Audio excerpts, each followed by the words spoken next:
Hello po, gagawa po ako ng palitaw na melatik. Iyan po ay pinapakuluan ko na po yung kakang gata, tapos po may halo po siyang yung 1/4 sa kalahating kilo na glutinous rice flour. Ayan po, hinahalo-halo ko muna po siya. Tapos lalagyan ko po ng 1/4 na asukal, segunda or puti, kung ano po yung gusto nyong ilagay na asukal. Yan, 1/4 muna po yung nilagay ko. Tapos, iaano ko muna po siya. Patay pa po yung apoy dyan. Bale, pinatay ko po yung apoy. Halo-haluin ko muna po siya. Ayan.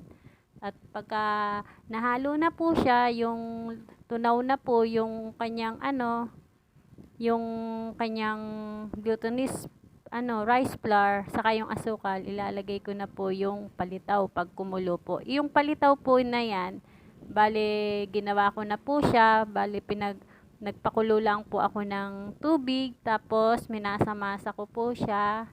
At naghulma po ako. Ayan po. At lalagay ko na po yung, yung latik. Naglatik din po ako para mas masarap po siya. Ayan po. At dinadahan-dahan ko po siya. At kasi po, nadami po ng sabaw. Bali, nagbawas na lang po ako ng sabaw. Ayan po siya, oh. Yummy yummy na po siya, at tintayin ko na lang po siyang maluto. Okay, sige po. Thank you po and God bless po.